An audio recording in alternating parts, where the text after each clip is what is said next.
Shalom dan selamat pergantian hari bagi kita semua. Marilah teman-teman di hari yang baru ini kita kembali merenungkan kebenaran firman Tuhan.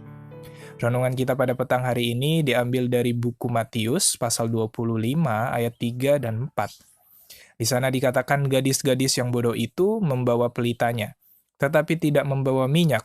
Sedangkan gadis-gadis yang bijaksana itu membawa pelitanya dan juga minyak dalam buli-buli mereka.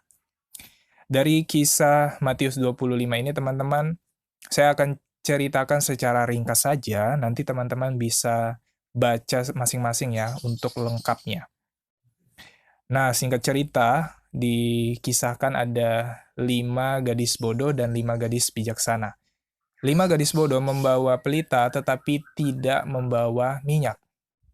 5 gadis bijaksana membawa pelita dan juga membawa minyak. Singkat cerita, 5 gadis bodoh ini terlambat untuk masuk ruang perjamuan kawin. Kita lihat di ayat yang ke-10, karena mereka tidak membawa minyak, sementara mempelai pria sudah datang, akhirnya pintu pun tertutup dan gadis-gadis bodoh ini tidak bisa masuk ke dalam ruangan perjamuan kawin itu. Nah, hari ini kita akan mengambil salah satu pelajaran penting yang bisa kita ambil dari peristiwa ini. Pertama, kita bandingkan dulu gadis bodoh dan gadis bijaksana ya. Gadis bijaksana membawa pelita dan juga membawa minyak. Tetapi gadis bodoh membawa pelita namun tidak membawa minyak. Jadi perbedaannya hanya satu ya teman-teman. Gadis bodoh tidak membawa minyak. Oke, kita lanjut. Kita harus cari tahu dulu apa maksudnya pelita. Kalau di Mazmur 119 ayat 105, pelita itu dilambangkan sebagai firman Tuhan. Oke? Jadi, gadis bodoh dan gadis bijaksana sama-sama memiliki firman Tuhan. Yang kedua, kita harus cari tahu apa itu minyak. Zakaria pasal 4, kita bisa lihat di ayat yang kedua, dikatakan, "Maka berkatalah ia kepadaku, apa yang engkau lihat?" Jawabku, "Aku melihat tampak sebuah kandil dari emas seluruhnya, dan tempat minyaknya di bagian atasnya. Kandil itu 7 pelitanya, dan ada 7 corot pada masing-masing pelita yang ada di bagian atasnya itu." Lalu dilanjutkan di ayat yang ke-6, kita baca, "Maka berbicaralah ia, katanya, inilah firman Tuhan kepada Zerubabel bunyinya, bukan dengan keperkasaan dan bukan dengan kekuatan, melainkan dengan rohku, firman Tuhan semesta alam." Nah, dari sini teman-teman kita bisa lihat bahwa ada penglihatan ya, dan di sana yang dilihat adalah sebuah kandil dari emas seluruhnya dan tempat minyak di bagian atasnya. Jadi ada kandil dan ada tempat minyak di bagian atasnya. Dilanjutkan, kandil itu ada 7 pelitanya. Ya, ada 7 pelita di kandil itu. Dan ada 7 corot pada masing-masing pelitanya di bagian atasnya itu. Jadi di sini kita bisa melihat ada pelita dan tempat minyak.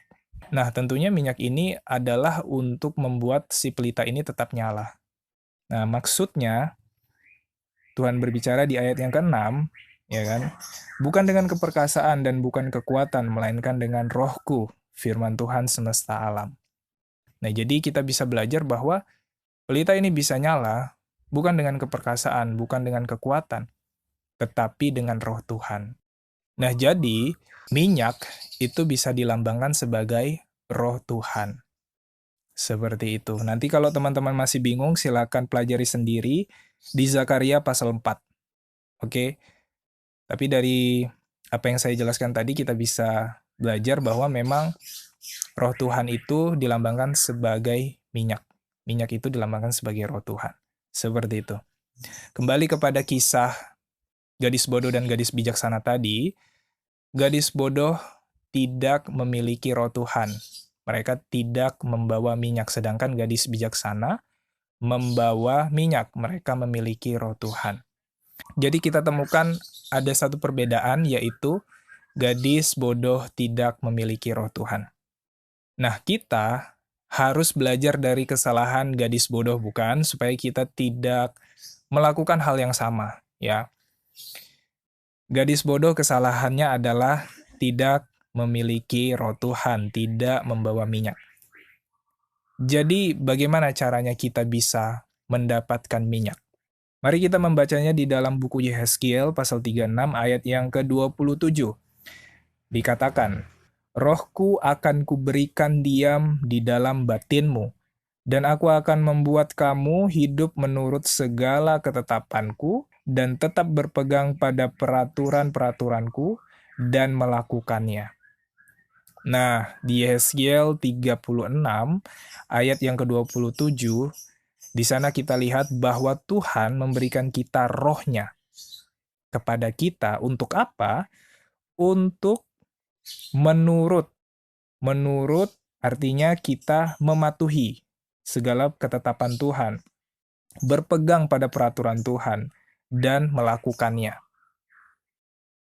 Nah, jadi kalau kita mau menerima roh Tuhan, kita harus menurut firman yang kita dengar. Ya kan? Jadi dari sini kita bisa lihat apa yang menjadi kesalahan dari gadis-gadis yang bodoh tadi. Mereka tahu firman Tuhan, mereka membawa pelita. Tetapi yang menjadi kesalahannya adalah mereka tidak menurut. Mereka tidak melakukan apa yang mereka tahu. Sedangkan Tuhan memberikan rohnya hanya kepada orang-orang yang mau menurut. Jadi simpel banget ya teman-teman, kuncinya adalah kita mau menurut setiap firman Tuhan. Itulah sebabnya di dalam buku Ye Shall Receive Power, halaman 16 paragraf yang kedua dikatakan banyak orang telah menerima kebenaran, tetapi mereka gagal untuk mengambil kebenaran itu. Dan kuasanya tidak tinggal di dalam hati mereka. Mereka seperti anak gadis yang bodoh. Kiranya renungan kita pada petang hari ini dapat mengajarkan kita bahwa untuk bisa selamat, kita harus tahu firman Tuhan.